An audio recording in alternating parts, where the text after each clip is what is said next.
Yeah. Move it, man. Come on.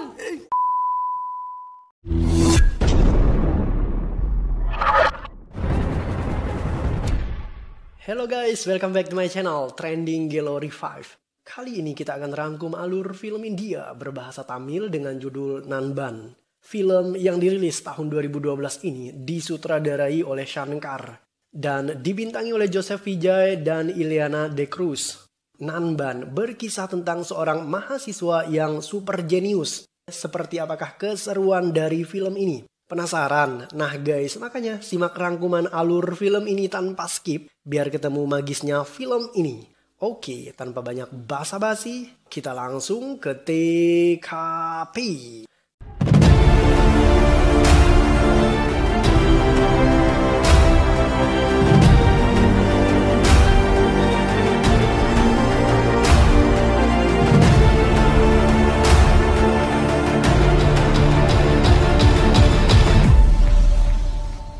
Film ini diawali dengan adegan di mana seorang pria bernama Venkat mendapatkan panggilan telepon. Saat itu ia sedang dalam sebuah pesawat yang akan segera lepas landas.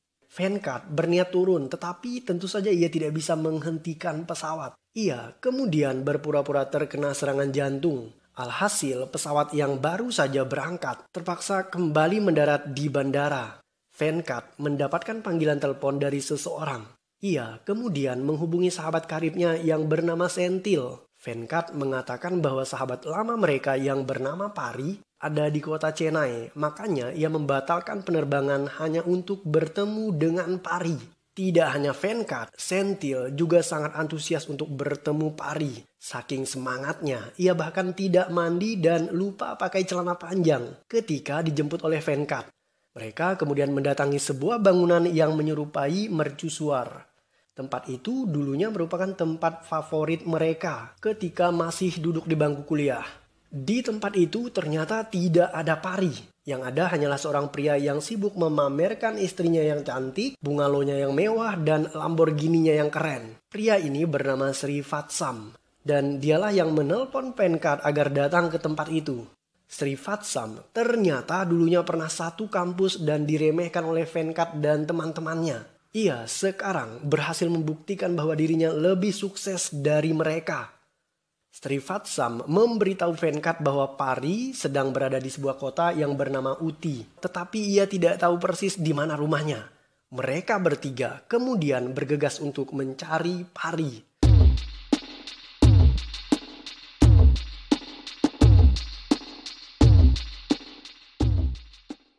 Venkat adalah seorang fotografer. Ia mengagumi Pari karena temannya itu telah mengubah hidupnya.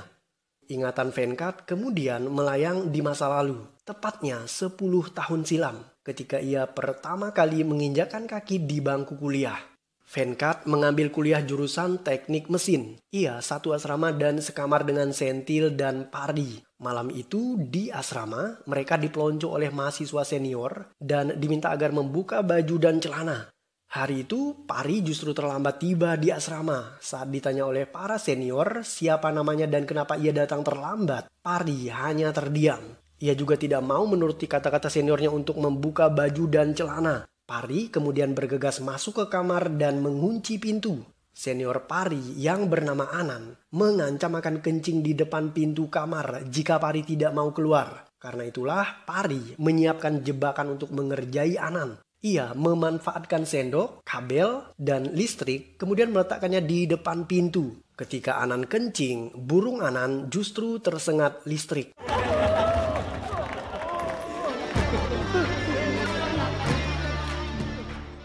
Ada seorang dosen bernama Virumandi Sandanam. Ia adalah seorang dosen sekaligus rektor di kampus itu. Mereka menjuluki sang dekan dengan sebutan virus karena dosen ini tidak ingin orang-orang lebih baik dari dirinya. Sandanam adalah seorang ambidextrous. Ia bisa menulis dengan kedua kaki dan tangannya secara bersamaan dan sama baiknya. Sandanam sangat menghargai waktu dan hidupnya benar-benar terjadwal sempurna. Sandanam memberikan kuliah pertamanya bagi mahasiswa baru. Ia menekankan pentingnya sebuah kompetisi dalam hidup. Menurut Sandanam, yang kalah bersaing akan pecah seperti telur gagak yang dibuang oleh burung tekukur karena burung tekukur tidak memiliki sarang sendiri. Ia merampas sarang gagak untuk dijadikan miliknya. Setelah itu, Sandanam menunjukkan sebuah pen. Pen itu adalah pen yang sangat spesial karena hanya digunakan oleh para astronot dan bisa digunakan sekalipun tidak ada gaya gravitasi. Pen itu adalah pemberian dosen Sandanam yang terdahulu kepada dirinya karena Sandanam pernah menjadi mahasiswa terbaik di kampusnya. Ia berjanji memberikan pulpen astronot itu kepada mahasiswa yang memiliki keistimewaan seperti dirinya. Dan selama 32 tahun menjadi seorang dosen, Sandanam tidak pernah menemukan mahasiswa yang bisa melebihi dirinya. Pari mengangkat tangan dan bertanya, "Pak, jika pulpen tidak bisa digunakan untuk menulis di ruang angkasa, kenapa kita tidak menggunakan pensil saja? Lagi pula pensil kan lebih murah, Pak." Mendengar pertanyaan Pari, mahasiswa lain tertawa dan dosen Sandanam hanya terdiam.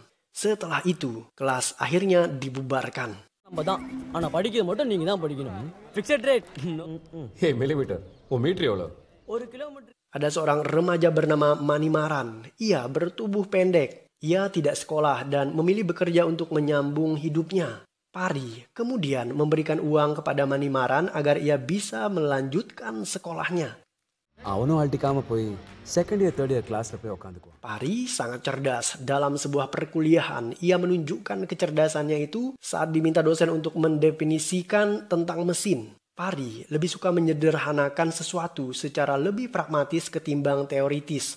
Bahkan saat ia diminta memberikan definisi tentang mesin, Pari menyederhanakannya dengan mengatakan bahwa apapun alat yang mempermudah pekerjaan manusia, maka itu bisa disebut dengan istilah mesin. Bahkan resleting celana juga termasuk bagian dari mesin. Definisi Pari dibantah oleh dosennya karena tidak sesuai dengan apa yang tertulis di buku dan tidak teoritis. Pari bahkan diusir keluar dari kelas karena dianggap tidak serius dan mempermainkan dosen tersebut. Saat berjalan keluar, Pari lupa sesuatu. Dosen tadi bertanya, "Hei, kenapa kamu kembali?" Pari kemudian menjawab, "Maaf Pak, saya ketinggalan sesuatu."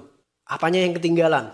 "Pak, saya ketinggalan instrumen yang merekam, menganalisa, meringkas, mengatur, memperdebatkan, dan menjelaskan informasi yang diilustrasikan maupun tidak, yang berisi pendahuluan, daftar isi, dan indeks yang dimaksudkan untuk pengayaan dan peningkatan pendidikan, Pak." Dosennya terlihat bingung dan bertanya, "Apa itu?" "Definisi dari buku, Pak. Saya menggunakan istilah tersebut karena Bapak tidak suka dengan definisi yang sederhana." Mendengar jawaban Pari, seisi ruangan tertawa. Excuse me sir. சொல்லு பண்ணி செல்லும் sir convocation எப்போ இருக்கும் சார்? நான் சொன்ன ப்ராஜெக்ட் சாருக்கு பிடிக்கல. Ada seorang mahasiswa senior yang bernama Panir. Panir di drop out oleh Sandanam karena tugas akhir yang dibuat oleh Panir tidak sesuai dengan keinginan Sandanam. Sandanam menganggap proyek Panir hanyalah seperti mainan anak kecil dan tidak layak menjadi tugas akhir. Pari merasa iba. Ia siap membantu menyempurnakan penemuan Panir. Pari pada akhirnya berhasil menyempurnakan proyek Panir dan hasilnya adalah sebuah drone. Tapi sayang, Panir justru ditemukan tewas bunuh diri sebelum ia sempat mengetahui bahwa tugas akhirnya disempurnakan oleh Pari. Pari menyalahkan Sandanam atas kematian Panir. Ia menyebutnya sebagai pembunuhan karena tekanan dari Sandanam membuat Panir akhirnya bunuh diri. Pari juga menuding jika dosennya itu tidak mengajarkan mereka untuk menjadi seorang insinyur karena para mahasiswa dituntut untuk menjadi sesuai dengan keinginan dosen. Mereka tidak memiliki kesempatan untuk berkreasi dan berinovasi sesuai dengan keinginannya sendiri. Sandanam merasa dilecehkan. Ia kemudian meminta Pari agar menggantikan dirinya yang menjadi dosen. Saat mengajar, Pari menulis 2 kata yang diacak di papan tulis. Ia kemudian meminta semua orang di ruangan itu untuk menyusun abjad itu dan menemukan kata yang tersembunyi dalam waktu 1 menit. Alhasil, tidak ada yang bisa menemukan kata itu. Ternyata, Pari menyembunyikan kata bertuliskan nama temannya yaitu Venkat dan Sentil dengan cara diacak di papan tulis. Dosen Sandanam tidak terima. Menurutnya, apa yang baru saja diajarkan oleh Pari adalah hal yang sia-sia dan anfaedah. Pari kemudian menjelaskan filosofi bahwa apa yang ia lakukan adalah gambaran tentang apa yang dirasakan oleh para mahasiswa ketika mereka tidak mendapatkan apapun terkait dengan apa yang diberikan dosen di kelas. Setelah itu, Pari bergegas keluar meninggalkan Sandanam. எனக்கு ஒன்றும் உங்கள் அப்பா மாதிரி பணக்கார அப்பா கிடையாது. ஃபியூச்சர் போகிறோம் வெள்ளை சிலை மட்டும் தானே கட்டிக்கிட்டு இருந்தாங்க. என் குடும்ப கஷ்டம் உங்களுக்கு. Pari memiliki sahabat bernama Venkat dan Sentil. Venkat adalah mahasiswa dengan ekonomi yang cukup mampu. Ia sebenarnya sangat tertarik dengan dunia fotografi. Tetapi sang ayah memaksanya untuk menjadi seorang insinyur. Sentil sendiri berasal dari keluarga yang tidak mampu. Ibunya seorang pensiunan guru dan sang ayah tidak bekerja karena ia sakit dan lumpuh. Ibu Sentil sangat perhitungan. Ketika Pari dan Venkat bertandang ke rumah mereka, sang ibu menghitung berapa banyak uang yang harus dibelanjakan untuk membayar makanan Pari dan Venkat. Venkat dan Pari tidak jadi makan di rumah Sentil karena tidak tega mendengar hitung-hitungan sang ibu. Untuk mengisi perut yang masih lapar, mereka mendatangi sebuah resepsi pernikahan. Mereka berpura-pura seolah-olah mereka adalah tamu undangan agar bisa makan dengan sepuasnya. Ternyata tuan pesta adalah dosen Sandanam. Sandanam memiliki 2 anak perempuan. Yang satu sedang duduk di pelaminan, sedangkan yang lain belum menikah. Dan gadis yang belum menikah ini bernama Ria. Ria mengetahui jika Pari dan teman-temannya memberikan amplop kosong ketika pesta berlangsung yang membuat tuan Sandanam marah. நாங்கள் actually science side.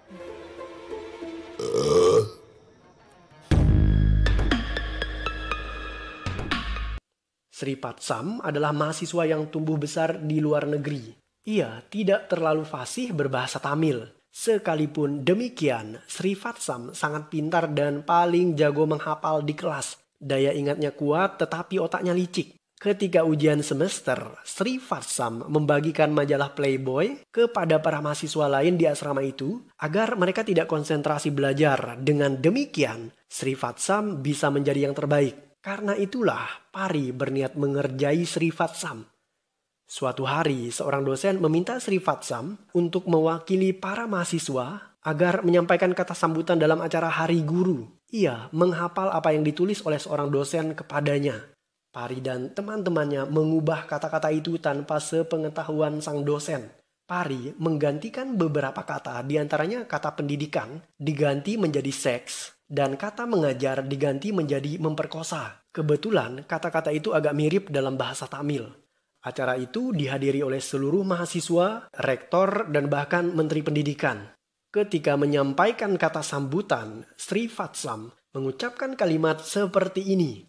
Terima kasih kepada Bapak Rektor karena selama ini telah memperkosa para mahasiswa. Kita harus mengikuti jejaknya. Semua mahasiswa harus meneladani rektor dalam hal memperkosa. Tidak ada mahasiswa lain yang bisa memperkosa sehebat mahasiswa di kampus kita. Itu semua berkat bimbingan Bapak Rektor. Mendengarkan hal itu, sang menteri tertawa terkekeh-kekeh, sedangkan Sandanam justru terbakar amarahnya. Tak lama setelah itu, Sri Patsam melanjutkan sambutannya dengan mengatakan seperti ini. Selamat datang kami ucapkan kepada Menteri Seks. Terima kasih atas dedikasinya selama ini terhadap dunia seks. Seks adalah segalanya bagi Bapak Menteri. Semua mahasiswa tertawa, sedangkan sang menteri ia marah dan memilih keluar dari ruangan itu. Karena kata sambutan itu, Sri Patsam dipukuli oleh rektor. Sri Patsam tidak terima. Ia mendatangi Pari dan teman-temannya di sebuah bangunan yang menyerupai mercusuar. Ia marah dan bersumpah akan membalas perbuatan Pari dengan menjadi orang yang lebih sukses dari mereka. Ia bahkan taruhan dan mencatat tanggal kejadiannya sebagai pengingat.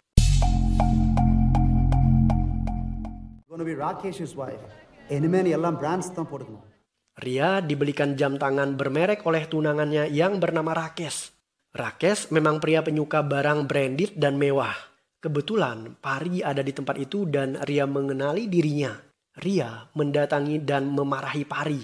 Ia tidak terima Pari mempermalukan ayahnya dengan mengubah kata sambutan yang disampaikan oleh Sri Patsam. Pari meminta maaf. Ia menjelaskan kepada Ria bahwa dirinya mengubah kata sambutan itu untuk memberikan pelajaran pada rektor bahwa yang namanya belajar itu tidak murni hanya tentang kemampuan menghafal sesuatu, tetapi butuh pemahaman dan kreativitas. Pari bahkan menyentil tunangan Ria. Menurut Pari, Rakesh adalah pria yang tidak peduli dan tidak mencintai Ria. Ia hanya peduli dengan barang mewahnya saja sebagai pajangan. Dan ternyata Pari benar. Ketika Ria berpura-pura kehilangan jam tangan pemberian Rakesh, tunangannya itu marah besar kepada Ria. Dari sinilah Ria mengetahui jika Rakesh tidak mencintainya dan mereka akhirnya putus. Pari mendapat panggilan darurat. Ayah Senthil sekarat dan ia meminta bantuan Ria untuk memeriksanya. Kebetulan Ria adalah seorang dokter. Ria sendiri mengatakan bahwa ayah Senthil harus dibawa ke rumah sakit dan mereka terpaksa membawanya menggunakan sepeda motor karena kondisinya kritis. Mereka tidak bisa menunggu ambulan yang terlalu lama. Sejak saat itu, Ria mulai tersentuh hatinya dengan kebaikan Pari. Bahkan, Senthil juga berhutang nyawa kepada Pari. உங்க அம்மா ரொம்ப அழகா இருந்திருப்பாங்கல்ல? ஆமா. Hey, எந்திருங்க, எந்திருங்க, get up. Ketika ujian semester, Pari, Senthil, dan Venkat terlambat masuk karena mereka harus menjaga ayah Senthil di rumah sakit. Saat mereka bertiga segera mengumpulkan lembar jawaban, dosen tidak mau menerimanya karena ujian sudah berakhir 5 menit yang lalu. Pari kemudian berkata kepada dosen itu, "Pak, Bapak tahu siapa nama saya? Bapak kenal siapa kami?" Dosennya menjawab, "Tentu saja aku tidak mengenali kalian. Memangnya kalian siapa?" Setelah mengetahui bahwa dosen yang tidak mengenali nama mereka, Pari kemudian memasukkan lembar jawaban tadi ke dalam tumpukan lembar jawaban yang lain dan menghamburkan jawaban itu ke udara. Alhasil, dosen tadi kebingungan menentukan yang mana jawaban Pari dan mana lembar jawaban yang lain. Hasil ujian menempatkan Pari berada di posisi teratas. Venkat dan Senthil takjub dengan kecerdasan Pari, tetapi mereka bersedih karena mereka adalah mahasiswa dengan nilai terendah. Sri Vatsam sendiri menangis meratapi nasibnya yang hanya bisa berada di posisi kedua. Setelah itu mereka sekelas berfoto bersama berdasarkan urutan ranking. Pari protes kepada sang rektor karena menurutnya rankingan adalah bentuk diskriminasi terhadap dunia pendidikan. Seperti halnya sistem kasta dalam status sosial seseorang. Ranking juga tidak menjadi jaminan bahwa seseorang akan sukses di masa mendatang. Sandanam justru menentang pendapat Pari. Ia bahkan berani bertaruh untuk mencukur habis kumisnya jika Senthil bisa mendapatkan pekerjaan yang layak. Karena Senthil berada di peringkat terbawah. ಇಂಜಿನಿಯರಿಂಗ್ಲ ಇಂಟ್ರೆಸ್ಟ್ ಜಾಸ್ತಿ. Malam itu mereka bertiga minum-minum hingga mabuk. Venkat dan Senthil menantang Pari untuk mengatakan cinta kepada gadis pujaannya, yaitu Ria. Mereka menyelinap masuk ke dalam rumah Sandanam. Venkat dan Pari naik ke kamar atas dengan memanjat dinding dan berhasil masuk ke kamar Ria melalui jendela. Venkat memainkan gitar agar suasananya menjadi romantis. Sedangkan Pari, ia menyatakan perasaannya kepada Ria yang sedang terbaring dan tertutup selimut. Ketika selimut dibuka, ternyata wanita itu bukanlah Ria, melainkan kakaknya yang bernama Swita. Beruntung, Swita tidak memarahi Pari. Di ruangan yang lain, Tuan Sandanam terbangun yang membuat Pari panik. Ia berusaha untuk menenangkan diri dan mengelus dada dan berkata, "Tenang Pari, semuanya akan baik-baik saja." Ketika Pari mengucapkan kalimat itu, bayi dalam kandungan Swita melonjak kegirangan dengan menendang perut sang ibu. Sementara Senthil, ia tidak ikut ke ruangan itu. Senthil yang mabuk berat memilih melakukan vandalisme dengan mengempiskan ban mobil dan mengencingi pintu rumah Tuan Sandanam. Ketika Sandanam terbangun, mereka bertiga melarikan diri. Pari dan teman-temannya bersembunyi di ruang kelas kampusnya. Mereka tertidur di sana sampai pagi tiba. Keesokan harinya, saat terbangun mereka menemukan perkuliahan sedang berlangsung.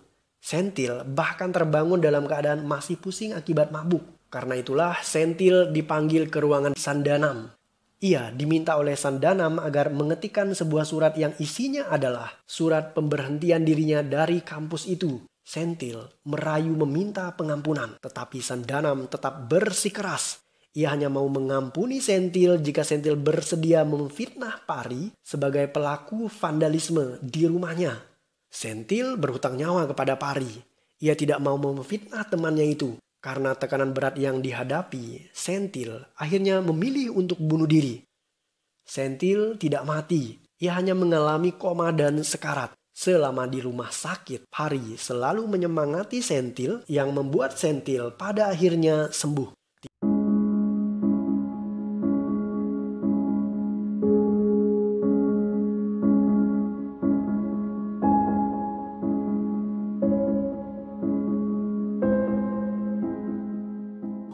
Tidak hanya Sentil, Pari juga menanamkan kebaikan untuk temannya yang bernama Venkat. Venkat sangat suka dengan dunia fotografi. Ia berniat menjadi seorang fotografer, tetapi ayahnya memaksa Venkat menjadi seorang insinyur. Pari kemudian mengirimkan surat kepada seorang fotografer di luar negeri. Surat itu berisi tentang tawaran kerjasama dan foto-foto yang telah diambil oleh Venkat. Fotografer luar negeri tertarik dan siap bekerja sama.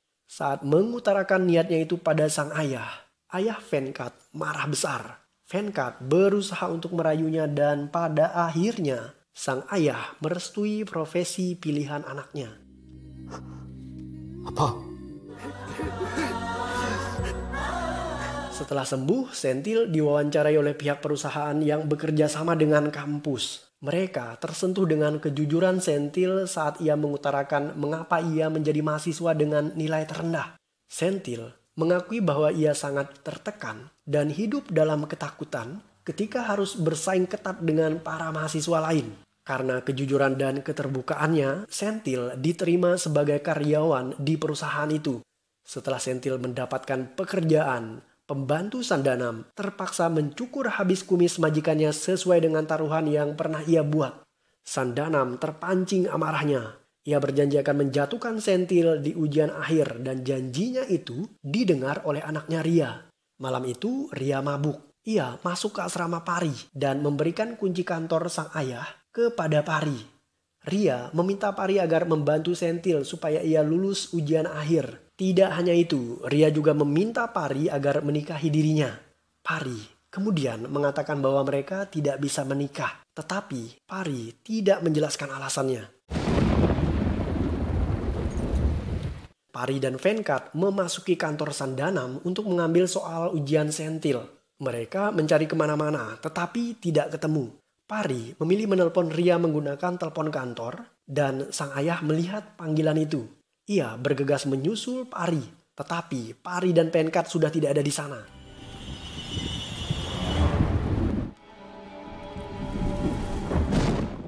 Pari mengambil soal dan memberikannya kepada Sentil, tetapi Sentil justru menolak dan membuang kertas ujian itu.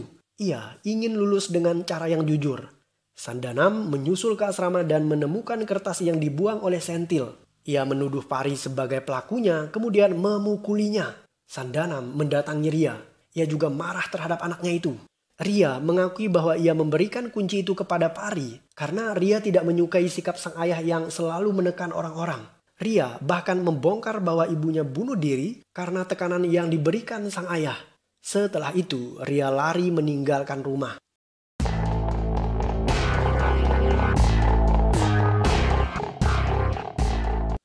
Kakak Ria yang bernama Swita sakit perut dan ia ingin melahirkan. Ayahnya membawa mereka ke rumah sakit, namun area tersebut dikepung banjir yang membuat mobilnya mogok. Pari dan teman-temannya menemukan Swita di dalam mobil.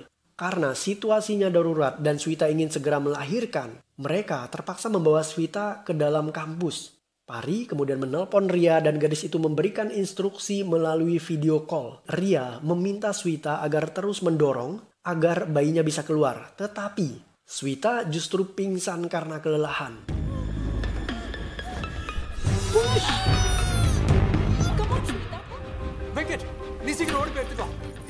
Mereka butuh alat penyedot dan Ria menyarankan Pari agar menggunakan vacuum cleaner. Tetapi mendadak di saat itu mati lampu. Untuk menyalakan listrik, Pari butuh aki mobil dan temuan terbarunya yaitu alat pengubah arus yang ia sebut virus inverter. Berkat alat ini, Pari berhasil mengubah energi dari aki mobil menjadi energi listrik. Lampu pada akhirnya menyala. Swita juga sudah terbangun dari pingsannya. Ia berusaha untuk mendorong bayinya, sedangkan Pari menyedotnya menggunakan vacuum cleaner. Dan sejurus kemudian,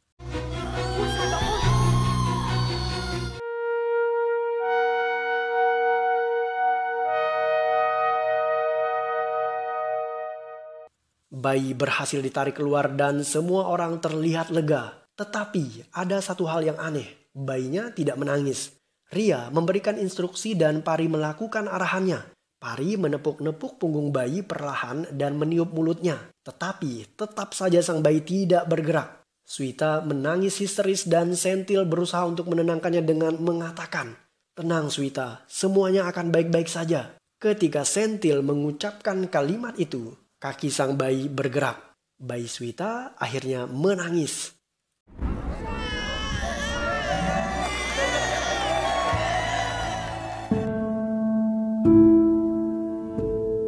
Sandanam menemui Pari. Ia berterima kasih kepadanya. Sandanam menjawab pertanyaan Pari ketika di awal kuliah dulu. Ia mengatakan bahwa pensil tidak bisa digunakan di luar angkasa karena peraut pensil ketika patah dia akan melayang di ruang hampa dan benda tajam itu bisa melukai mata astronot atau bagian tubuh lainnya. Sandanam akhirnya memberikan pulpen astronot itu kepada Pari yang artinya ia telah menemukan salah satu mahasiswa terbaik yang pernah ada.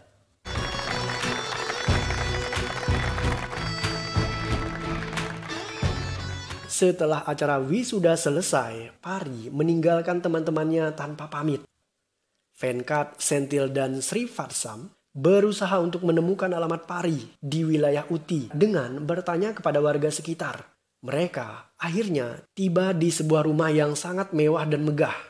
Ketika masuk ke dalam, mereka mengetahui bahwa ayah Pari baru saja meninggal dunia. Ketika mereka bertemu Pari, mereka terperanjat karena wajah laki-laki yang mengaku bernama Pari tidak sama dengan wajah teman mereka yang bernama Pari. Padahal di dinding rumah jelas-jelas tertera nama dan gelar yang bertuliskan nama Pari. Dan bahkan di sana juga ada foto kelas mereka, tetapi sekali lagi wajahnya bukan wajah Pari. Sentil merasa curiga. Ia mengambil abu jenazah orang tua Pari dan mengancam akan membuangnya ke dalam toilet jika pria tadi tidak mau menceritakan apa sebenarnya yang terjadi kepada Pari yang asli. Pria ini akhirnya mengalah. Ia mengatakan bahwa Pari yang kuliah di jurusan teknik mesin adalah anak pembantu di rumahnya. Nama aslinya adalah Papu. Ia cerdas dan hobi belajar sedangkan dirinya berbanding terbalik dengan Papu. Ia tidak mau kuliah, karena itulah Pari meminta Papu untuk menggantikan dirinya kuliah. Ilmunya Papu yang dapat, sedangkan gelarnya Pari yang miliki. Pria pemilik rumah mewah itu kemudian mengatakan bahwa sekarang Papu sudah pindah di sebuah desa kecil yang bernama Danuskodi. Venkat, Sentil, dan Srivatsam bergegas menuju ke desa Danuskodi. Tetapi di tengah perjalanan mereka mendapat kabar bahwa Ria akan segera menikah dengan Rakes. Venkat kemudian berbalik arah dan mendatangi Ria. Ia membujuknya untuk kabur agar menemui Pari.